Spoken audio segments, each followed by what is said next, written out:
আমাদের মতো মেয়েরা আছে বলেই কোনো কাজই অবহেলায় পড়ে থাকে না, সব কাজই কিন্তু টাইমের মধ্যেই হয়ে যায়। হ্যালো ফ্রেন্ডস, নমস্কার, গুড মর্নিং সবাইকে। ইলার ব্লগে স্বাগতম। ইলার ব্লগে আরেকটি নতুন ব্লগ ভিডিও নিয়ে চলে আসলাম আপনাদের জন্য। কেমন আছেন সবাই? আশা করি ভগবানের কৃপায় ভালোই আছেন। আমিও তো অনেক ভালো আছি। এই তো এই যে আজকে ইলিশ মাছ রান্না করব, সেই জন্য কিন্তু ইলিশ মাছ রাইসগুলো ছাড়িয়ে কেটে নেব এখন। তারপরেই কিন্তু রান্নাও করব। এই তো আমার রাইসগুলো ছাড়ানো হয়ে গিয়েছে, এখন ভালো করে ধুয়ে নিচ্ছি মাছটা। ভালো করে ধুয়ে এখন কিন্তু মাছটা কেটে নিব।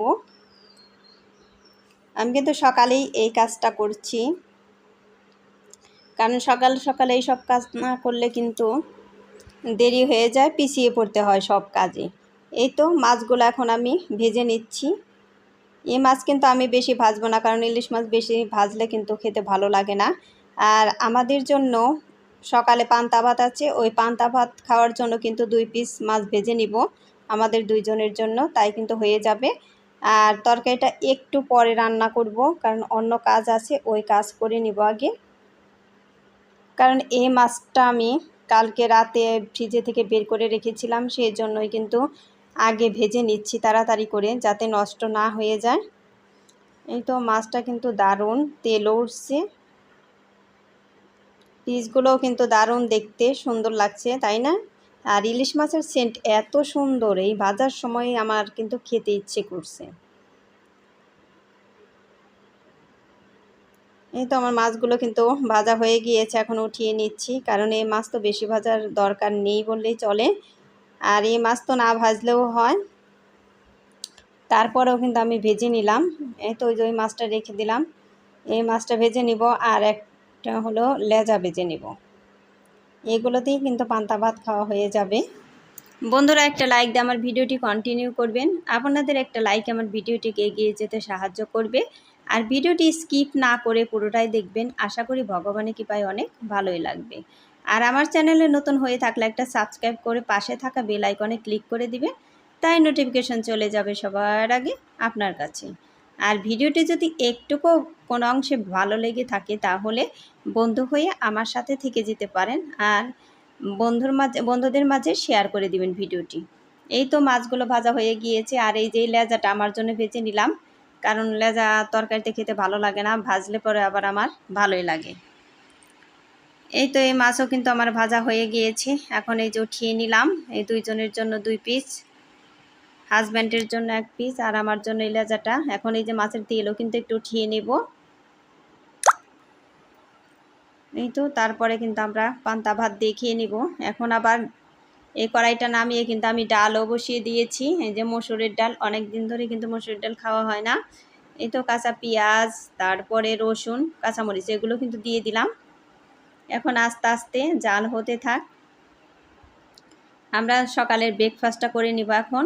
ওই যে পান্তা ভাত নিয়ে নিয়েছি, আর পান্তা ভাত কিন্তু একদমই অল্প, এখানে বেশি না, এই অল্পতেই কিন্তু হয়ে যাবে, কারণ এর মধ্যে কিন্তু আবার মুড়ি নিব, কারণ মুড়ি না নিলে পান্তা ভাত খেয়ে একদমই মজা নেই।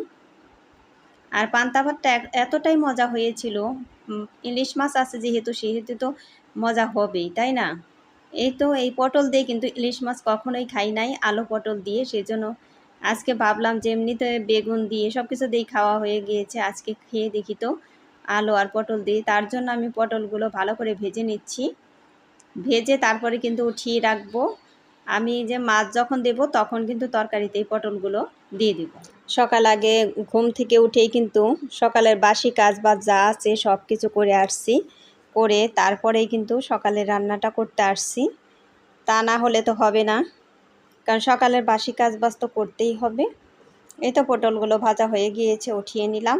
এখন কিন্তু আমি জিরে সম্বার দিয়ে তারপরে যে আলুগুলো আগে ভেজে নিব। আর বন্ধুরা, আমাদের মেয়েদের কিন্তু বাড়িতে অনেক কাজই থাকে, বাড়ির যত খুঁটিনাটি কাজ বাজ আছে সব কিছু কিন্তু গুছিয়ে করতে হয়। মানে আমাদের মহিলাদের কাজের কোনো শেষ নেই, কাজ করতেই হয় একভাবে। আমাদের মতো মেয়েরা আছে বলেই কোনো কাজে কিন্তু অবহেলায় থাকে না, সব কাজই কিন্তু আমরা টাইমের মধ্যে করে নিই। এই তো এই যে ঝোল দিয়ে দিয়েছি, এখন পটলগুলো দিয়ে দিচ্ছি, তারপরে কিন্তু মাছগুলো দিয়ে দিব। তারপরে আমার ছাদে কত গাছ আছে ওগুলোতেও কিন্তু জল দিতে হবে। তারপরে ছাদের গাছের গোড়া পরিষ্কার করতে হয়, কত ঘাস উঠে যায় 2 দিন পর পরই। সব দিকেই কিন্তু আমাদের খেয়াল রাখতে হয়, তা না রাখলে কিন্তু কোনো কিছু পরিষ্কার থাকবে না, সব কিছুই কিন্তু অযত্নে নষ্ট হয়ে যাবে। সেই জন্যই সব কিছু খেয়াল রেখে আমাদের যত্ন সহকারেই করতে হয়। এই তো রান্না করতে করতে এই পাশে যে থালা বাসন যা ছিল এগুলো কিন্তু মেজে নিচ্ছি, মাজা হয়ে গিয়েছে। এখন এই যে তরকারিতে কিন্তু আমি মাছও দিয়ে দিব। এখন আমার তরকারি প্রায় কিন্তু হয়েই গিয়েছে, আর তরকারিটা খুবই মজা হয়েছিল। আর ইলিশ মাছের তরকারি মজা না হয়ে পারে বলেন তো? এমনিতেও তরকারিটা খুবই ভালো হয়েছিল, আর আমার ইলিশ মাছ তো একদমই প্রিয় মাছ। এই তো তরকারি কিন্তু হয়ে গিয়েছে। এখন তরকারিতে জিরে গুঁড়ো দিয়ে তারপরে তরকারিটা আমি ঢেলে নিব। এরপরে হলো ঢেঁড়স আর হলো পটল, এই 2 পদ মিশিয়ে কিন্তু ভেজে নিব, কারণ আমার পটলও নষ্ট হয়ে যাচ্ছিল, ঢেঁড়সও নষ্ট হয়ে যাচ্ছিল। সেই জন্য ভাবলাম যে নষ্ট না করে এগুলো ভেজে নিই, তাই কিন্তু ভালো লাগবে খেতে। এই তো ওই যে পটল কিন্তু ওইভাবে ছুলে দিয়েছি, চাক চাক করে কেটে নিয়েছি। আর ঢেঁড়স আমার একদমই নষ্ট হয়ে যায় সারছিল, সেই জন্য ভাবলাম যে 2 পদই মিশিয়ে ভেজে নিই, খেতে অনেকটা ভালোই লাগবে। এই ভাজিটাও দারুণ হয়েছিল। এই তো আমার ভাজা কিন্তু হয়ে গিয়েছে। এখন স্নান করে তারপরে কিন্তু খাওয়া দাওয়া করে নিব। এই তো আমার হাজব্যান্ডও ফোন করছিল যে রান্না বান্না হয়ে গেছে নাকি, তাহলে কিন্তু আমি এখন আসব। আমি বললাম ঠিক আছে, চলে আসো, রান্না বান্না হয়ে গিয়েছে।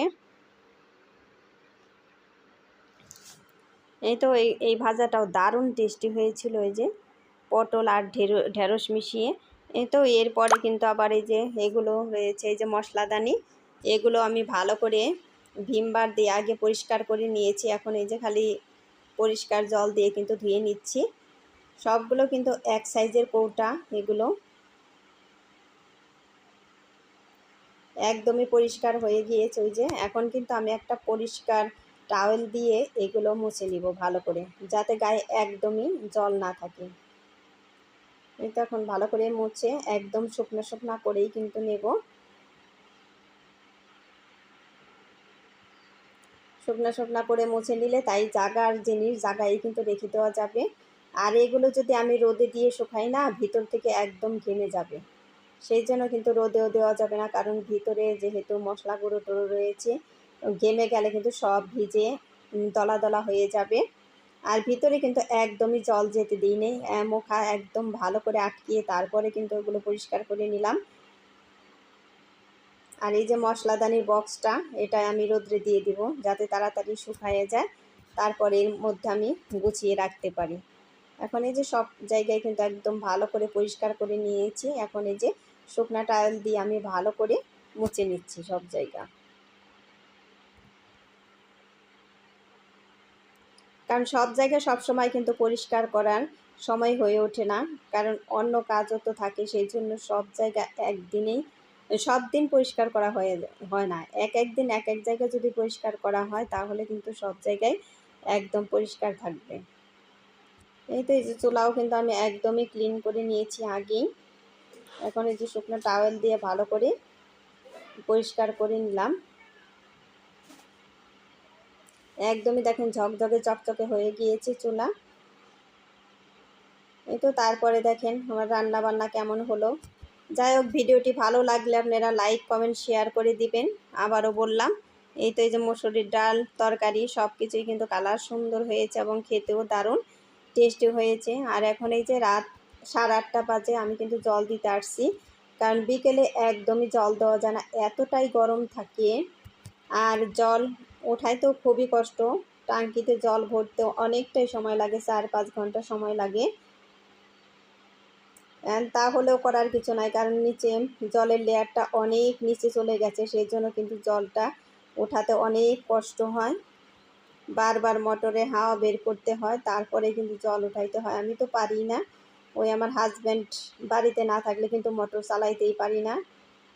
এই তো সব কিছু গাছে কিন্তু জল দিয়ে নিচ্ছি আমি। সবাই ভালো থাকবেন, সুস্থ থাকবেন এই কামনা করে ভিডিওটি শেষ করছি। টাটা।